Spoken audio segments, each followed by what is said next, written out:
strategist, and time to talk about the week in review.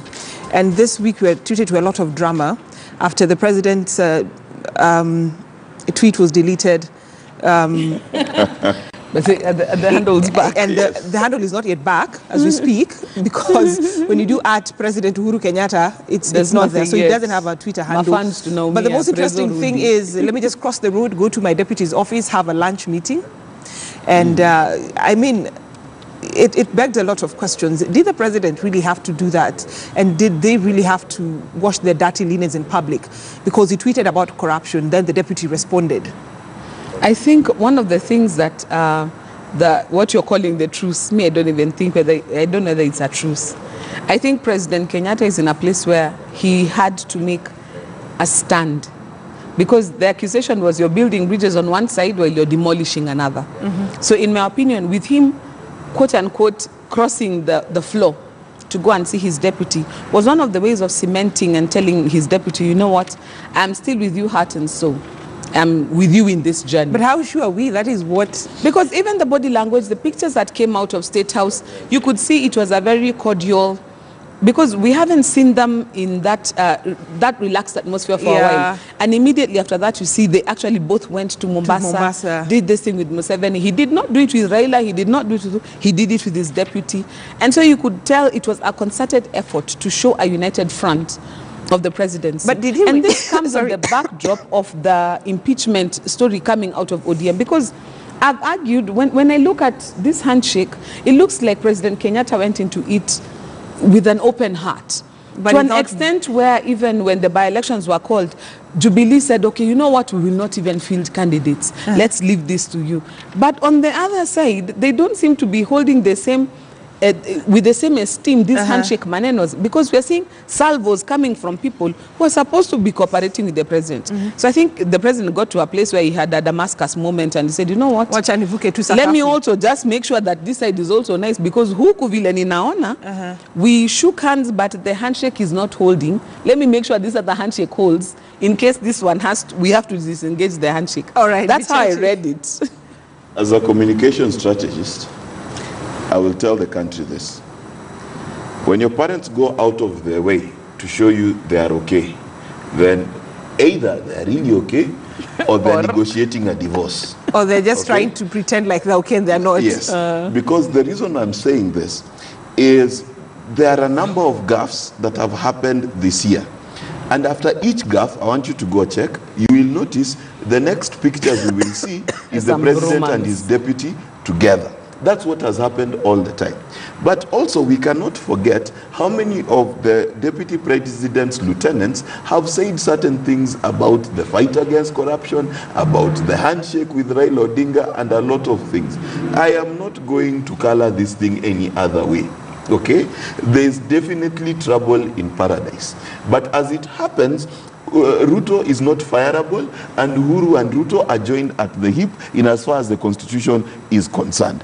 Even this idea of impeaching Ruto, you cannot impeach Ruto without impeaching Uhuru. They are joined at the hip. It's a joint it's like a ticket. It's like it's conjoined twins. Okay, so the surgery that is required there is quite magical, and we don't have that level of magic yet in this country. And talking about clearly, what the president has to do, he has to match the fine line between keeping Raila where Raila is, because it gives him the peace to be able... Look at how many foreign dignitaries have come into this country after the handshake. Why? Because then Kenya is suddenly a stable bet. It's a sure bet. But then talking about that impeachment proposal, supposed proposal, because when I was talking to an ODM member of parliament yesterday, that is Mathare MP, Anthony Oluoch, was saying that Orengo, a senator, who's a foot soldier of Raila, was talking as a Kenyan, not as a politician representing the sentiments of ODM. But Orengo himself said it was a political move. Yeah, but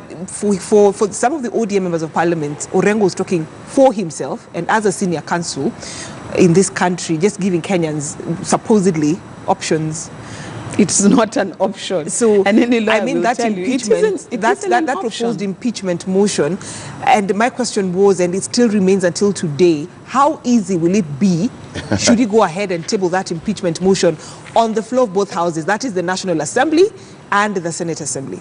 It is impossible. Like Mark has said, if you want to impeach Ruto, you better start by impeaching the president. Those two are a sandwich. It's like you're touching the presidency, the office. Exactly. They're a sandwich. There's no excising one from another. It doesn't work like that. And the dynamics also, you cannot forget, is that ODM or NASA or whatever the outfit is in parliament is still a minority. How are they going to push it through? There is still a large majority of the MPs who are Jubilee aligned. And if it gets to a place where now you're saying, okay, we're not just impeaching the deputy, we're impeaching the president, where are you going to pass it through? Whether it's in the minority, or whether it's in the Senate or in the But National at the end Assembly. of the day, Jubilee has the highest number. It does. And Yeah. like Mark said, if you're touching the DP, you're touching the president. So some of them might have a president with the DP. But if you come to also we're impeaching plus the president, they'll be like, whoa, hold up. That's not all you signed up for. So this thing is dead before it even leaves the... Which makes the question be dead on touchy. arrival. It looks like even the president will not support this, because as He much as we wouldn't. have the handshake with your party leader, when it comes to my deputy, just hold your horses. Let's be very clear, okay? That even in the most fantastic dream that ODM can have, there is no option for Uhuru Kenyatta other than to work with William Ruto. He has no option. That die was cast the moment they were voted together as a ticket and sworn in together as a ticket. His fate with William Ruto is tied until 2022. So that's clear. So this impeachment motion, Orengo is no fool. This is a political statement, okay? It is. So it is a speaking, is Honorable Orengo speaking as a senior counsel, or rather from a personal level, or No, he's speaking as a senator, and he has the right. So the he's not constitutional speaking right. for his party leader. No, you see, the thing is, I would not divorce. Because his I mean, speech. the argument is, the argument is, because on Tuesday, I'm sure all of you saw what Jubilee MPs allied to Deputy President William Ruto had to say. They said, oh, Raila, you're targeting this seat. You want to be the DP. Then another one came out and said, oh, you're not just looking for this seat. You're looking for other positions in government. And ODM MPs are like, Raila is beyond He's the the people's seat, president. the seat of... So the Edwin Sifuna tweet is already president. Yes, and that's the issue. You see, what needs to happen is, whether advised by Raila or not, the impeachment motion is political. But I want us to consider the issue of impeachment as a serious issue in this country. Let's look at it. We've had governors who've been accused of murder still in office. We have governors who have no deputy governor, okay, and we do not consider that a danger. In fact, Nairobi County, as we speak, I'm not sure as at now who is the speaker of the assembly of Nairobi. Is it Biti Selachi? It's not even Nairobi, even Homa Bay. Yes. We have a county where we had that the deputy governor is actually a doctor somewhere in the Americas and is never in the country. We've heard of a governor who is now legally blind. So Kenya is an interesting place. We have very impeachable characters. Characters who have done things that are splendiferous in as far as how far they can push the gauntlet. How far But is far? For them, they are still in office. Okay. Do we realize that today, if God forbid Sonko, something happened to Sonko, we'll be in trouble? If there are things to debate in this country, Honorable Orengo, please deal with the actual tick that is eating us and not the imagined one you're fighting for 2022. All right. That's the only issue. All right, now let's move on to, something that I feel like Kenyans have already moved on. Not the, let me use the Swahili word that we usually say, raia, sisi wananchi wa kawaida, hustlers. But I mean Kenyans in terms of the government. Looks like the government has already moved on and forgotten about the problem that Kenyans are facing right now, and that is drought. We're no longer talking about drought. Right now we are talking about schools, graft. Yesterday it was about slashing of allowances. But for the last 2 weeks it was about drought. Oh, there's no one who's died. There's no one who's died.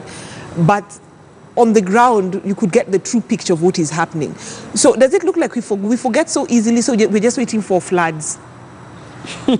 And you know, before we came on air, we were talking to Mark about his experience in going to Baringo. And I was speaking to somebody who comes from Tiati, and I was saying, you know what, that's their normal. Their normal is that 1 meal a day. Their normal is that living in houses made of sticks. Their normal is what we see. Eating the wild fruits. Exactly. And you're saying, you know what, even when the rest of us are so aghast, for them it's like a normal. And I think that's why some of the leaders are desensitized also to the pain, because maybe they grew up in the same environment. Is it because they have the mentality of pambana na hali yako? Most probably, because if you have a governor who knows these people are starving, but he's happy to spend 20 million to go to the devolution conference, ponder Mali for 3 days and then come back and still claim, but they don't even need to raise funds for us, we are fine. That tells you there's a level of desensitization or normalization of the situation. What my heart breaks for is coming to a place where we are in this day and age, this century, and surely we are talking about things like food. You know, drought doesn't creep up on you. It's something that you can tell within the next 1 month. If it doesn't rain and it carries on like this, there'll be issues. We need to move resources. We need to move things. But the problem is, in Kenya, we have made natural disasters, man-made disasters, to be very good politics and even better business. And so we don't act because we are waiting for that last minute, because by that time, people will be so desperate to get something done, they'll not care how much it costs. And when you talk about, they'll pay for it. Yeah, and when you talk about too much politics being played around with the lives of Kenyans, and I mean, Bichachi, Right. when I watched the show that you had with my colleague Ben Kitili on Sunday, it was so heartbreaking to hear you talk about an old woman who was like, I don't even know where my next meal is going to come from. It's like you're on your deathbed, and when you wake up the next morning, you're like, wow, God, you've given me another day. chance. So I'm really grateful. And my point is, where I'm going with this is, members of parliament, both the Senate and the National Assembly, had us sitting, suspended all the other business to talk about drought. But what do we see? Nothing. We see a demand for higher allowances. Yeah, and then governors this week come out and say we're going to have a special kitty, and every county you're supposed to remove at least minimum 1 million, but you can go above that. Let me put it in perspective. First, I must thank God that the lady, the chief of that village went to visit that lady, and she sent word the day before yesterday, that she's well, and she's very grateful that we went to see her, because as she said, she'd laid down to die. That's what she had gone to sleep to do, because she'd given up. But the truth of the matter is this. We've been on shows with Joy, and she said this times above number, that we have leaders who are insulated from the problems they solve. We have a CS of transport who is insulated from traffic. We have a CS of health who is insulated from giving birth at Kenyatta National Hospital. So they will never solve the problems because they do not see those problems. When they have those problems, they have an option. Yes, exactly. I can go out of the country for treatment. Exactly. Yeah. I can go eat at a different hotel. Exactly. So when we told poor people to do autopsies on dead bodies to find out why they died, we are being extremely callous and insensitive, and forgetting the fact that they not only don't have a hospital, now will they have a morgue with a mortician to tell us they died from hunger. So that was a very insensitive statement from our government, and we must call them out on that. Number two, as Joy correctly said, this drought situation is a perennial problem. Okay, I can predict for you for free. Next year we'll have the same problem. Yes. And we'll be found like the country will be found not prepared. Do you know how much it costs per person to solve this hunger problem?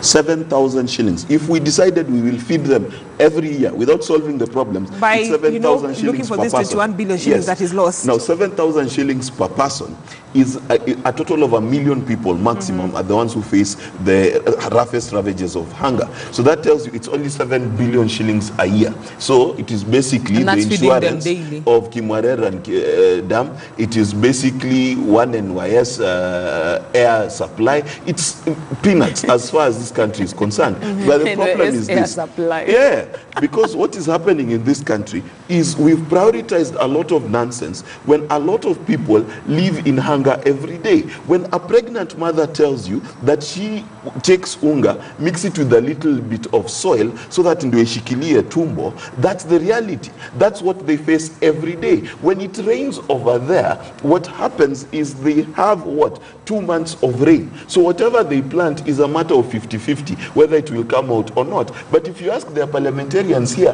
they'll tell you those people are lazy, they're not doing anything. So is it that the government doesn't care for its citizens? No, it's strategic thinking. They don't. No, and also there's a lack of strategic thinking.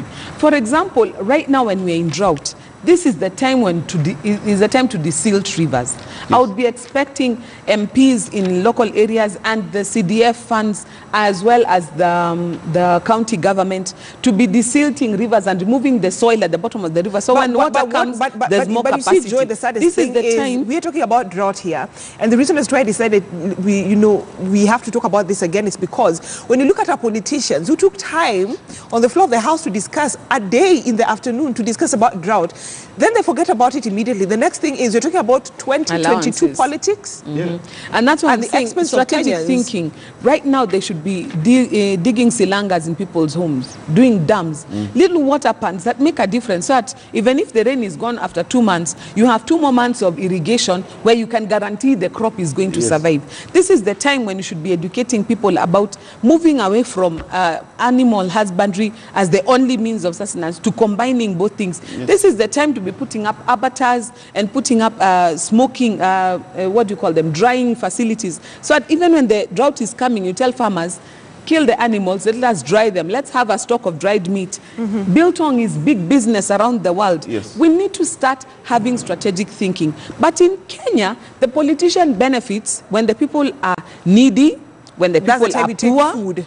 Yes. Because they will keep running to you, they will keep calling you, they'll have problems. So if you solve problems for people, next time what will you tell them you will do? Okay. We need to come to a place where we've got nationalists who are leading this country. Okay. Patriots, people who think about something other than their own stomachs, because that's the problem we have with our leaders today. Many of them are busy chasing tenders in government. They forget what they have left at home. All right. Let me put it in perspective.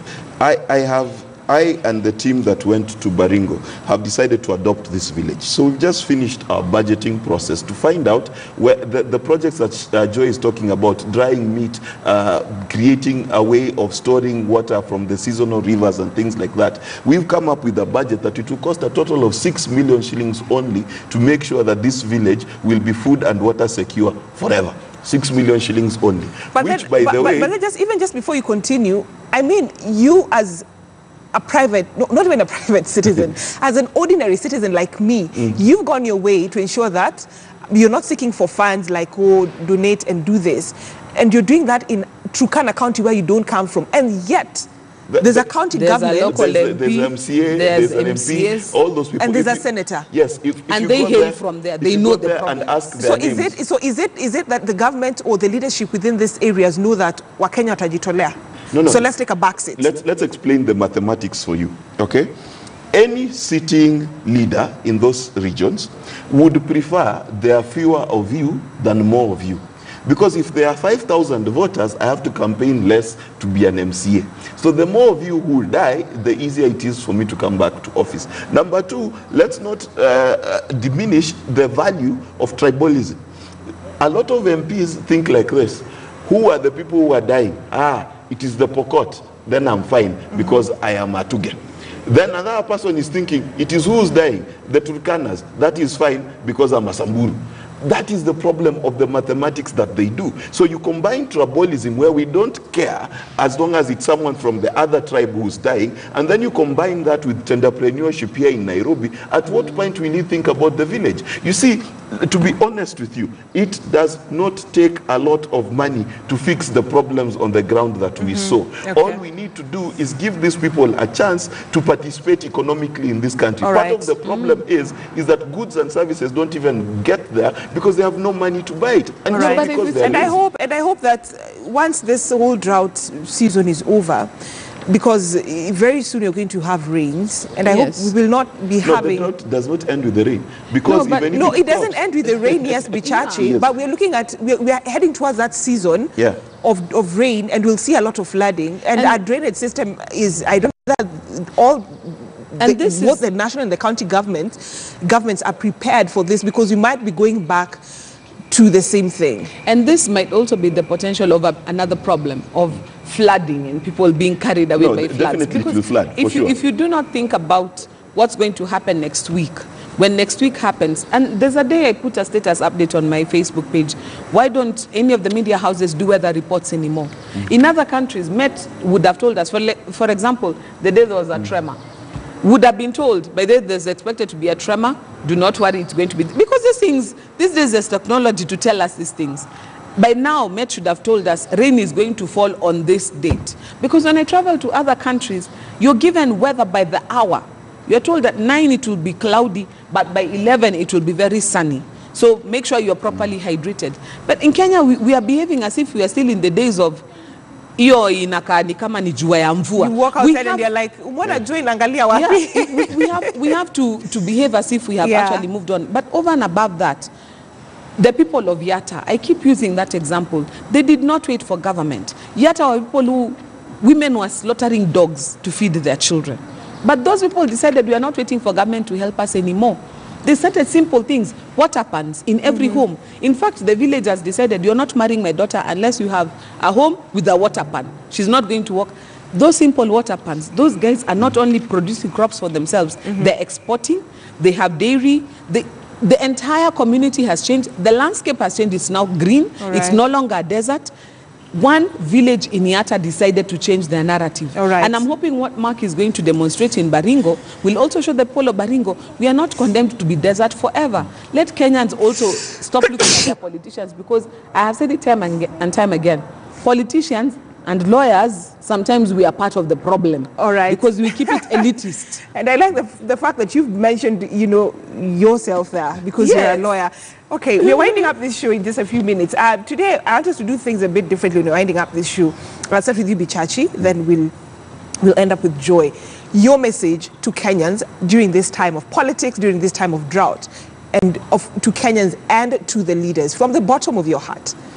Number one, we must be very, very clear that Jesus fed 5,000 people when he had paid taxes to Caesar. Okay? So it's not about let's do nothing for our fellow human beings because we've paid taxes to Caesar. That's the mistake Kenyans are making, number one. Mistake Kenyans are making, number two, is please don't plant a potato and expect a mango tree to grow. Whoever you sent into parliament, you should expect exactly the same behavior he had before. So this idea that Kenyans want to vote in people and then complain for 5 years, then vote in the same people, please start looking at yourself. In fact, I said this in another forum yesterday, and this is where I'd like to end, that when we say that the government should regulate churches, I will try and tell you that you cannot send robbers to check on the progress of thieves. It cannot work. What needs to happen is the only people who can oversight the church and oversight the government are the people who empower the church and empower the government. Right. So if you're in a church where you're sprayed with the doom, don't expect the government to come stop the pastor from spraying you with the doom. You need to have the common sense to make sure to know that your pastor will spray you with doom, and therefore you also need to have the same common sense to know that the person you're voting for will do exactly what they've always done. And that's a special message to the people of Nairobi. All right, thank you so much, Mark Bichachi, communication strategist, right there, talking as a communicationist. Joy. With me, I will tell Kenyans that let us not forget our politicians are elitist. They think about themselves first. They do not think about you. And sometimes it is important as citizens for us to be mindful of not just each other, but of finding local solutions to our own problems. This serikali saidia mentality has gotten us to where we are. And we have to get to a place, I use the example of Yatta because they got to a place where they were so self-sufficient that the politicians were threatened. Now they had to come in. They're like, okay, how can we partner with you? Yes. Now they started building the roads. They started, Kenya Power even unprovoked, unpaid, brought the transformer to the village because the people themselves thought more highly of themselves. I wish Kenyans would realize we are a bride with a price. We are not just hoi polloi. If we priced ourselves a little bit higher, and like Mark said, have standards on who's leading you. Let us not just be carried by the sway, who has the money. No, let us have standards on who is leading us. Then even the politicians will style up according to how we have styled up. So Kenyans, start thinking now, because 2022 is too late. By that time, it is too late. Let's start thinking now. And not only that, if you're a good citizen and you have a call to lead this country, step up. You may fail once, you may fail twice. But the more we have people an alternative offering themselves. I like what Boniface Mwangi did. Even if you don't make it, people have seen, by the way, somebody has tried, and if he tries again, I'm sure this time he'll do much better than he did last time, because I mean they have Jaguar. What does that help their life with? We have to come to a place where we interrogate and we hold ourselves to a higher standard. If you want to be a suitor, you have to know. Unajua unaangalia ni nani unaenda kutongoza. That's what Kenyans need to do. Let us elevate ourselves. Yes. All right, thank you so much. Does the person who Kenya is dating, does he take you to Kenya?